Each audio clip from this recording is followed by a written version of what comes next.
You don't want to chase the trends, right? You want to be like Odys, you want to be ahead of the trends and spot them, right? Do it right now. If you see those people, fucking stay away from them. Imagine how powerful these models are going to be 18 months from now. Just think about how much more efficient your business is going to be. It's the worst it's ever going to be right now. Yeah. And it's fucking brilliant right now. And why is it especially important for casino brand? So a database will exist and it's not static.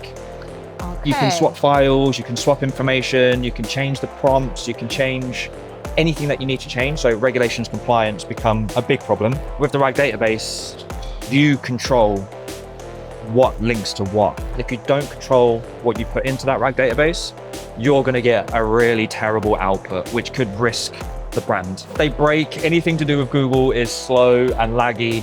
One of the big things that I actually pay attention to, which I don't hear many people talking about, is I call it like query dilution. So those 50% of keywords are doing nothing for your page. Yeah. And you might need to use that data to strip out of your RAG database, for example. You know, people are like, oh, it doesn't work, it does work. I'm like, test it first before you say anything about it. I can't stress this enough. At the start of any AI workflow build, the data you feed it is going to make all of the difference. Hello, today we're meeting in the beautiful city of Manchester. And I wanted to ask you, do you have any premium domains to sell? At Odys, we are selling 86% of our inventory to over 40,000 verified buyers. And most of it are instant sales. We handle appraisals, brokerage, and everything. So join our marketplace today. Hello, this is Odys Podcast. We're at Masterminders, the event in Manchester. And my guest today is Ryan Darani, who's an SEO consultant and AI pro with over 12 years of experience.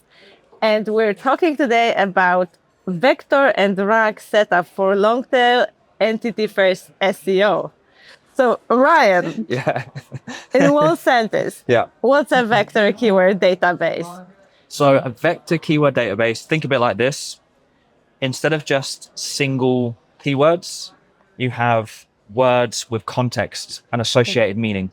So you can understand, you know, what online slots means, the context of it, the intent of it. A vector keyword database performs in that sort of way, rather than a static database of just keywords and search volume. So why should casino sites care for their content in AI world? I think it's important when you think about content optimization and how LLMs read pages, and not just only LLMs, but search engines read pages. The kind of age-old, let's just use keywords on a page, had died out a long time ago, unfortunately. So think about it this way. The vector database is something that a casino brand can control. They can set the guardrails to it. They can have, you know, maybe a decade's worth of their own experience of what works best and what doesn't.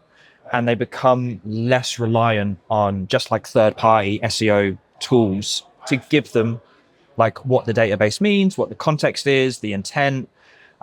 Casinos can kind of build their own version of it. Okay. It makes sense? Yes. Yeah. So how do you actually teach AI systems related keywords without stuffing a page full of keywords when you produce content? So I always think about it in super simple terms. Like if I was having a conversation with you about casinos or iGaming like we are right now, there's probably going to be a lot of things that we would say that would build context around our conversation. So rather than me just talking to you about casinos, online slots, we're having like a real deeper understanding of what the topic is, and it operates in the same way. So if a casino brand's talking about online slots and they talk about the strategy about online slots, rather than just being so focused on that core topic, you want to focus on like the bigger, broader picture. So the context, what other words are related, what other topics are related. That way you give Google and LLMs enough coverage, we call it topical coverage, about any particular page. So why bother with RAG setup instead of like a big Google sheet or Excel? Firstly, Google Sheets suck. They break. Anything to do with Google is slow and laggy, and it just gives me headaches. And I think databases or RAG databases, they're almost like they have a brain. Okay, so they don't just go and reference data and then give you the data back. They'll understand the context of what you're asking. So if I wanted to go and pull content around a certain topic, If I was using the Google Sheet, it would only return the words associated to that topic. If I use a RAG database and I have an AI agent attached to it, I can build contexts, I can build intent, and I can build basically a pipeline of here's everything I know about my brand and the casino market and all of the words associated to it. And I can reference that and use that anytime I want. And why is it especially important for casino brand? Compliance regulations mainly. Really? Yeah, because you can build that database to be dynamic. And what we do is something called re-embedding. So a database will exist and it's not static. Okay. You can swap files, you can swap information, you can change the prompts, you can change anything that you need to change. So regulations compliance become a big problem. Yes. If you leave something static in 6 months' time, it might be out of date. You run into a fine, you've got a lawyer on your ass. Yeah. It's not worth it. A RAG database is dynamic. So you can change it, you can change how you interact with it. And it can hold like 100,000 files. So it's huge. So you can update changes in regulations in real time. Exactly. Right? Good story for you. Yeah. One of our fan favorites, Mr. Craig Campbell, right? We love and know Craig. For those who don't know Craig, watch any of the interviews with you and you'll get to know Craig very quickly. Yes. I built an AI agent for Craig last year. And I went through all of his YouTube scripts, all of his conference videos, all of his blogs, all of his social media posts. And I built a big RAG database of Craig. Wow. So everything that Craig has ever said is in this database. But what he said 2 years ago might not be relevant right now. Yes. So I had it in a way that it would continuously pull information from Craig's YouTube videos, his latest conferences, and it would delete files and put new files in it. Oh, so you can delete as well. Exactly. Okay. So then the brain of the AI agent is always fresh. It doesn't reference old data, which is what... Outdated. Outdated, right? Especially with AI models and hallucinations. That's what causes that. How do you mark something as outdated? It depends on who it is. So if it's regulation compliance, obviously you would listen to the regulatory bodies to determine that. Yeah. If it's like a personal brand agent, Exactly. Craig, for example, would know when something no longer is relevant and can strip it out of the database. It could have lost interest. It could have lost search volume. It could have been the tactic no longer applies anymore. It could be that Craig just doesn't want to be known or associated to certain things anymore. So you can just strip it out. And it is literally, think about how you would upload something to a Google Drive. Exactly the same process. So do you do it manually or automatically? You can do it both. So you can do it automatically based on like, you can tag documents. For example, if I wanted to tag a topic of like local SEO or casino SEO, you can tag it in a database and you have like IDs. Okay. So to a document, you have an ID. You can automatically replace those IDs with new ones if you wanted to. Nice. Or you can do it manually. If you're old age and you don't want to use AI, do it manually. That's a good one. Yeah. So how do you actually build a vector keyword database like specifically for iGaming? So what types of data, like game titles, regulations, player queries, do you prioritize? all of the above. Oh, okay. All of it, because it all plays a big part in how your content comes out, how safe you are, how compliant you are. So if you're building a RAG database for a casino brand, regulations, player chatter, so like things in forums, things that you see in like your internal search function, that plays a massive role in how you would build that database, because it will control what type of content you produce, how you produce it, make sure you're compliant. And it goes back to the age-old saying, right? You put garbage in, you get garbage out. Yeah. If you don't control what you put into that RAG database, you're going to get a really terrible output, which could risk the brand. It always makes sense, always makes sense to spend the time setting it up properly. Okay. Yeah, that's the most important first step. Yeah, 80% of do 80% of the work building it. The 20% where it just runs is like brilliant. It's freedom.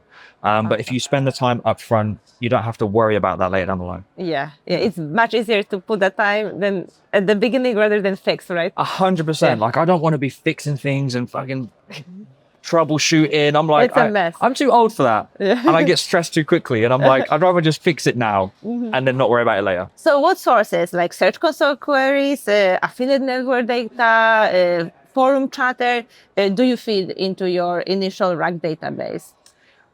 The initial RAG database, for me, the most important thing, especially in iGaming, casino regulations, brand guidelines, can and can't talk about popular game types or games providers that they're going to host and talk about, like mandatory. When you start to build that database, Google Search Console data is going to make a huge difference into how you produce content, because it will store, we talk about the entities, right? It will store entities related to topics. So over time, you can build that. And obviously, if you've got 20 years worth of data, just got Google Search Console data, you can feed it at the start. But if you're starting to use it as a new method to build a content strategy and you maybe don't have that data, start with the important stuff first, compliance regulations, game types, whatever, and then build from there. But first party data, super important because it makes you unique information gain as part of like LLMs and Google, right? The more helpful you are, the more likely you are to rank. And then third party data, forums, YouTube scripts, Reddit, social media, anything like that all makes a big difference. Okay. And what embedding models do you recommend for creating vector representations of iGaming keywords? The best and easiest, as in like user friendly, everybody knows and loves it, is just an OpenAI model. They've got the text embedding model that you can use through their API directly. And Google has its own, and there's some free open source ones as well. You can run on your PC locally, but they're not as good. You might as well leverage somebody else's hard work and use OpenAI, right? You might as well just use that. It's simple, it's easy, and most people can build on. Oh, cool. Very nice.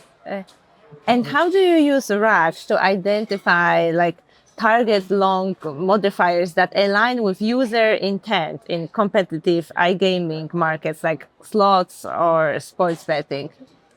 So to keep it to what people maybe are familiar with, any on-page optimization tool, or even if you do a Google search, right? If you type in online slots, this is a really old tactic, super old. Online slots, and you put the next letter as A or B or C. We used to call it the alphabet method. Super old. Same principle applies with a RAG database, right? So you feed it your seed keywords, whatever that be, if it's online slots. And because the RAG database is intelligent enough to understand the context, it will understand the intent. If you just put online slots, it's going to try and figure it out as best as it can based on the data I give it. If you have best online slots or best online casinos, it's going to know it's a listicle, it's likely informational, or someone's doing researches. And because of that, it will be attached to different game providers, different topics, different questions that people might ask. So the intelligence comes from understanding that a RAG is intelligent and dynamic. So how do you check if these new keywords in your RAG system actually move rankings? Google Search Console. Yeah. Easiest way to do it, right? It's like anything. You put a new page up, you optimize a page, do the impressions go up? One of the big things that I actually pay attention to, which I don't hear many people talking about, is I call it query dilution, which means you might have a page that ranks for 1,000 different keywords, and say 50% of them don't drive clicks. Yeah. So those 50% of keywords are doing nothing for your page. Yeah. And you might need to use that data to strip out of your RAG database, for example. Okay. If you've got 50 keywords and they don't do anything, do you want to reuse them in the future? Probably not.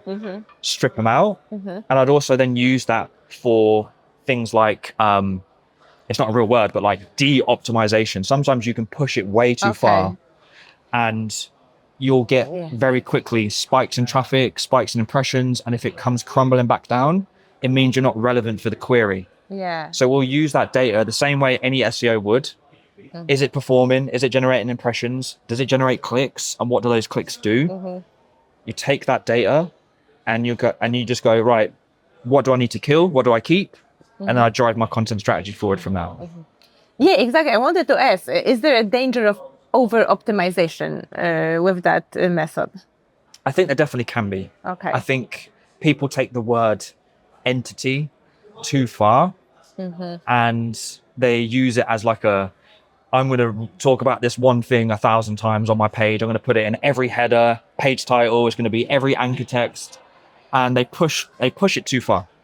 In iGaming, it's very difficult to over optimize because the rules aren't really the same in iGaming space. There's a lot of things that Google will turn an eye to that they don't do in like finance or other spaces.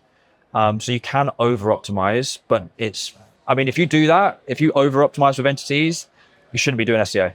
Okay. And how do you make sure that your related terms, like synonyms, for example, or regional variations like slots versus pokies, rank?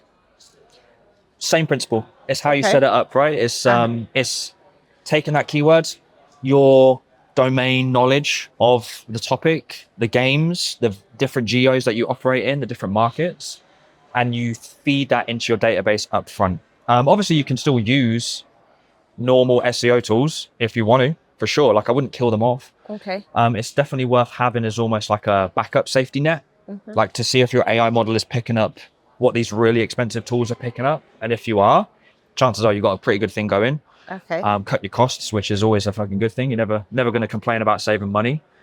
But for like geo references and localization and different nuances for different markets, it comes down to you can't have one workflow for that.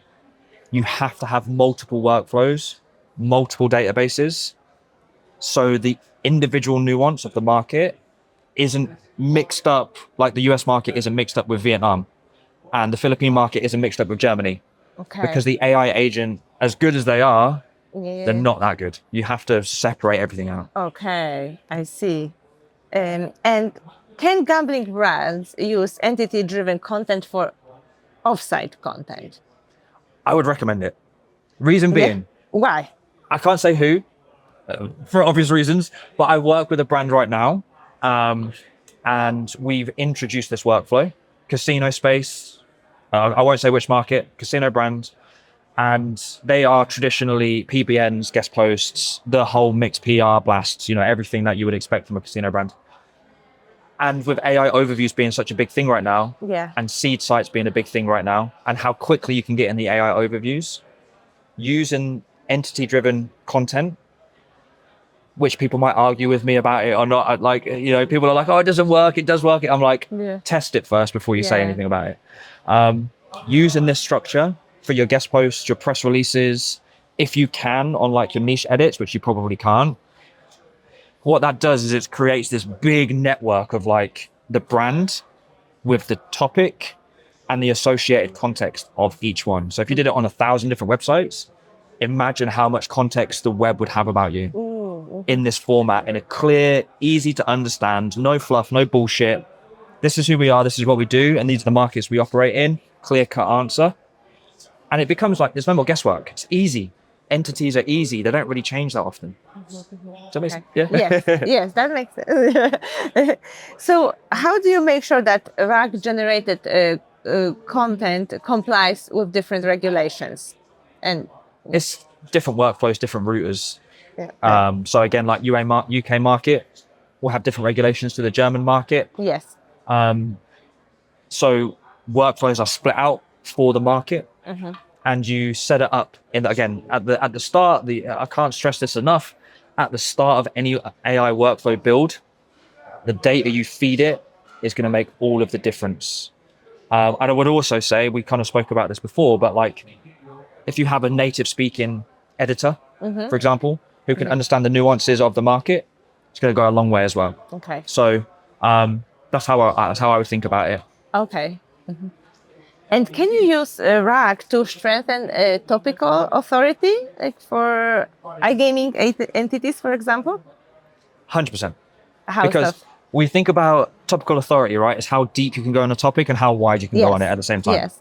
So if you imagine a database that is capable of holding 100,000 documents, it's basically like having infinite knowledge on any topic. And not only that, but each individual topic, you have the individual phrases that make that topic as strong as it needs to be, which is like traditional on-page SEO, but you'd have to do it manually.